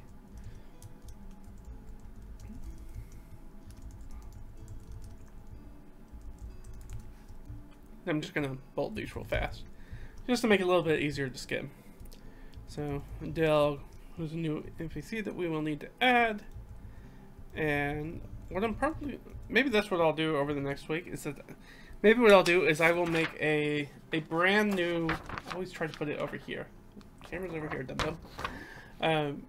What I'll try to do, maybe while I've got some free time of just hanging out while I'm traveling or something, is that maybe I'll make a full new drop-in NPC list specifically for this, specifically for our adventures with Lia and the solo RPG, so that way I can reserve basically this list for whenever I'm actually running D&D. And I won't feel like I'm using the same characters over and over and over again. The idea with the drop-in NPCs is that every time that I go through the list and I get towards the end of the list, then I would just make up a batch of new NPCs. And just slot that in, and then once you get probably a few pages of them, I mean, you could do this basically ad infinitum, as many NPCs as you want to make. I've already got 10, but if I had like 2 or 3 pages of them, you know, 20, 30, then I would probably never need to make any more NPCs. I could probably just change their names.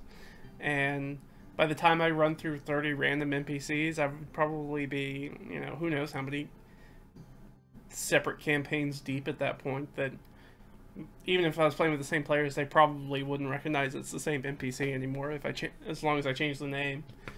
And or maybe change, like, the species / race. They'd probably be like, okay.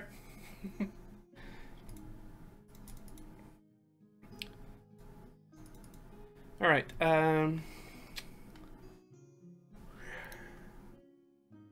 is there anything else that we want to ask, take advantage of Del before we set up camp?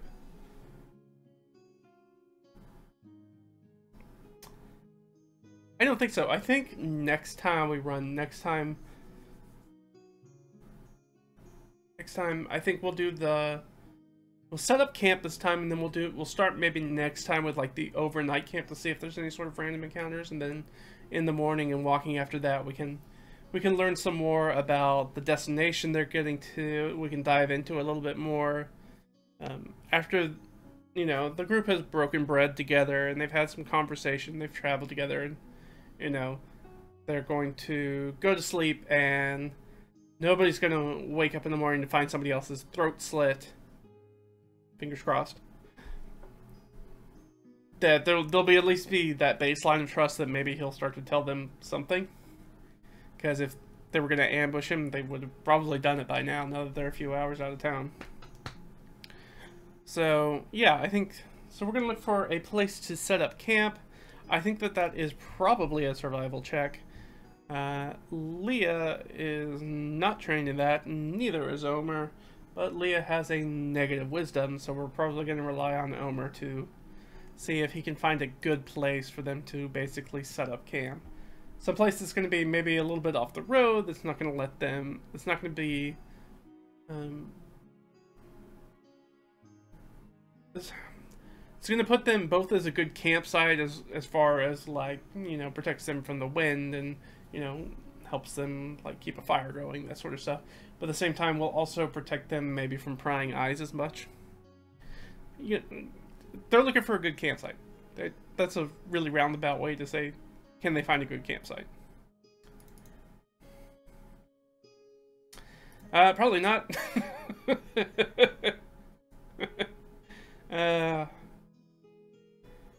Ooh, you know what?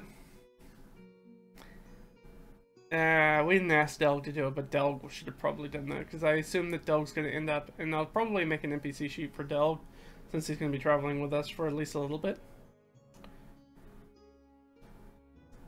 Because he's going to have some specific skills and stuff. But more importantly,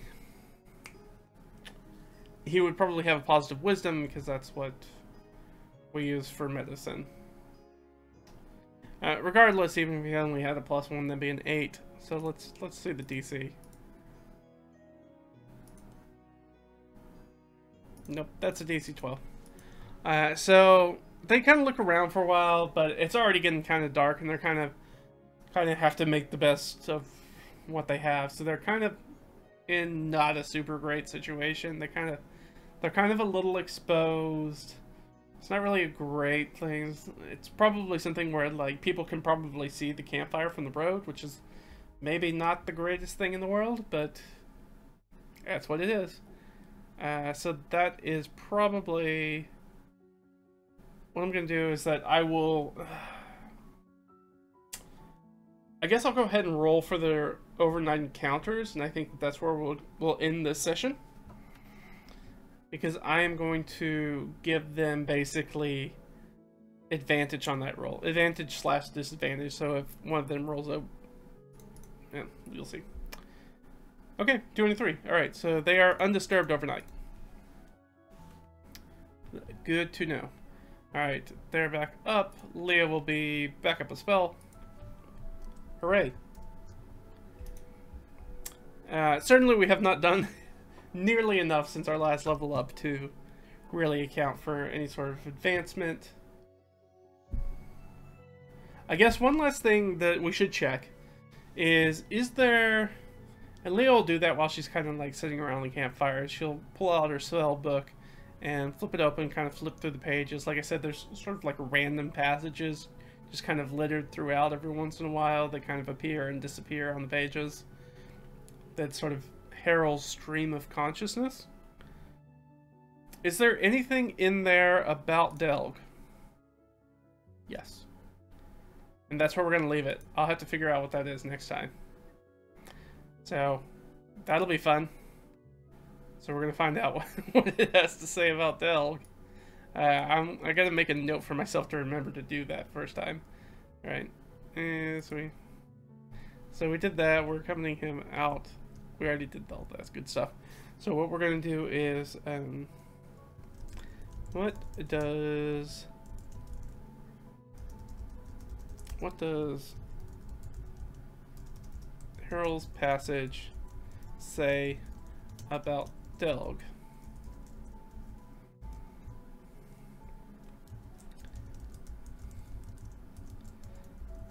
So, let me see. What does Harold's passage in Lia's spellbook say about Delg? And then, so we're going to do that, and then in the morning, we're going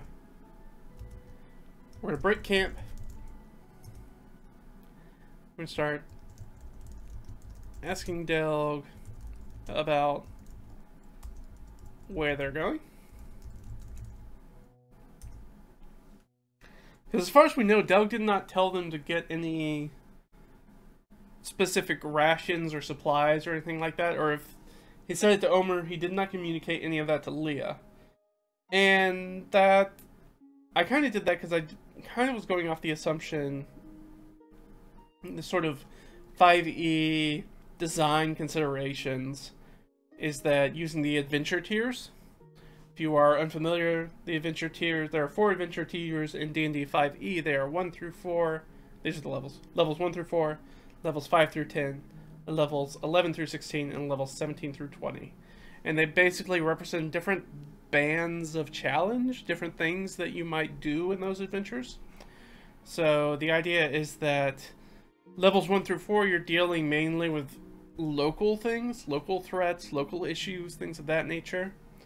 And this also sort of affects, because that is the nature of the adventure, it impacts how far you might travel for said adventure.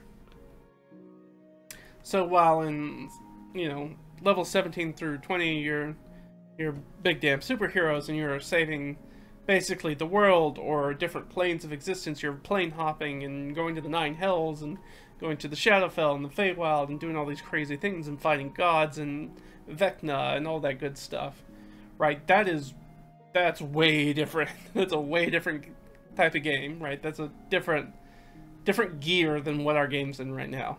On the very far other end, like I said, we have those very local challenges. So with that in mind, I can't imagine that Delg's gonna have them travel very far. And the assumption is that next time we're gonna jump back and we're gonna get back onto our hex crawl map now that we're done with Carjunton. And we'll figure out where they're going and what they're gonna see and maybe what they're gonna find out. But yeah, I mean, I think that puts us in a good place. And I'm just gonna put here. Pry. I'm gonna say push.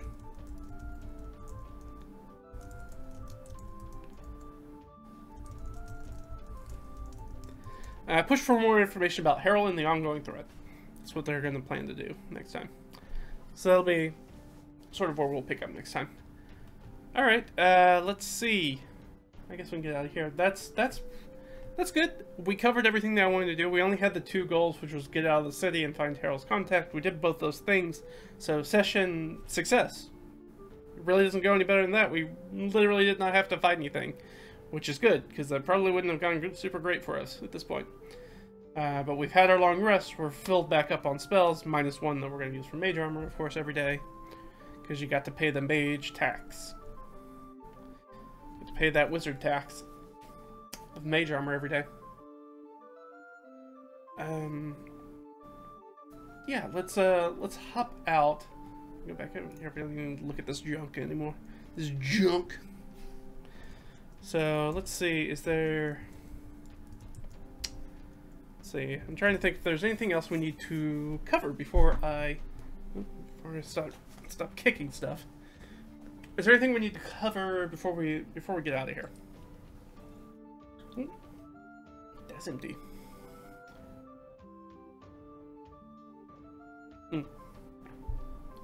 All right.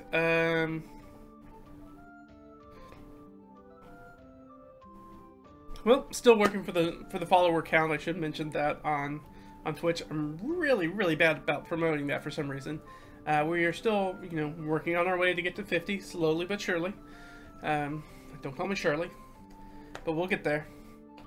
So if you like this content, you can go to twitch.tv/RedRaggedFiend. If for some reason, if you're watching the YouTube channel, you can go to Twitch and hit the follow button, and that way you'll get the notification when we do these live streams. We do these streams usually every Thursday evening. We will not be doing it next week because I'm going to be on vacation. We also sometimes do impromptu streams on Sunday afternoons, but obviously we won't be doing that this week. Last week, I guess last Sunday, which is technically this week, we did do that. We talked about a number of different things, which included, I still got these guys on my desk because I've been looking at them. These little things. We talked about Free RPG Day. We had these little gem dragon wormlings that came from WizKids as part of Free RPG Day that happens every year. And talked about that. Talked about some world building stuff. And we talked about the sort of like infinite dungeon map thing, which I may also work a little bit on while I'm on vacation. It'll be fun. Spend some time on that because I've kind of let that sit. Which is not great. I don't want to let it fall off the radar. I want to get it complete, but like I said at the beginning of the stream, this Week's been a lot. I'm trying to get things done, get things prepped to go actually on vacation. You got to get that extra stress in, so the stress relief of vacation's even better. Like, that's just a pro gamer move, right? Let's see, other things we talk about. Let's see, this episode will get posted on YouTube if this is your first time viewing it. Thanks for showing up. Follow, subscribe, do all the good things. If you like the content and you want to support it, we have different ways to do that. You can check the info boxes of whatever profiles, however you want, or visit the website. If you want to visit the website, we do blog articles. I try to put one out about once a month. I usually don't do more than that because they tend to be chunky boys. Kind of long and in depth, and maybe rambly, and probably rambly. But if you want to have more information about solo RPGs and specifically tabletop RPG DM stuff, like Dungeon Master, Game Master stuff, I cover a lot of those things. Been doing that blog for about 10 years plus. So lots of good stuff over there if you want to check that out and get like even more goodness than what here. And you want to see, if you want to see sort of the behind the scenes of this that I'm doing here and sort of like how I've collected some of that information experience to do that, I talk about that ad nauseum over on the blog, so you can check that out. Subscribe to the YouTube channel. We have some things on DriveThruRPG that are pay what you want, so you can get them for free if you like them and you want to support us. That's a great way to do it. You can also support us over on Ko-fi. ko-fi.com, which is basically like Patreon, but not Patreon. Patreon's got, I don't know, Patreon's got some not so ethical business things, so I try to avoid that. Mainly there's some, I'm not gonna go into that here. You can do the research and you can find out maybe the not so great things that have led to people literally walking out of the company. But that's how you can support us. Follow on Twitter. I always feel like the last part's so rambly because I always feel like I'm forgetting something and I never know. I need to just like make a note for it so I always know what to talk about and wrap things up. But I think that's everything. Hopefully you guys enjoyed it. I enjoyed it. It's always a lot of fun. It's fun. It's also a little bit stress-inducing as far as trying to do it in sort of like a mildly performance sort of way, because I have no idea how any session is going to go, and that is both the terror and the greatest joy of doing solo RPG, is that you let the sort of randomness of the dice take you on the adventure, and you're just kind of buckle in and along for the ride and try to make the best decisions you can to keep your character alive to see another day. But that's going to be everything from me. I will see you guys in a week, because I won't be streaming this Sunday or Thursday, because I'm going to be on vacation. And I'll come back dutifully refreshed, ready to hit this in, and really excited to get some more information, some more little breadcrumbs about Harold from Delg, and see if we can start to tap into what's actually going on. That'd be really nice, because we really haven't gotten that so far. We've gotten just sort of vague whispers and sort of tangential clues that haven't given us a lot to go on. So it's going to be really good to get some of that information, give us an opportunity to get something concrete to go off of, and get some, you know, some ideas really sort of cemented into place so we know what the heck we're dealing with. But that's going to be it for me. I hope you guys enjoyed this. This was a lot of fun. Always is. And I will see you guys in a week. Take care, and I'll see you guys next time. Bye.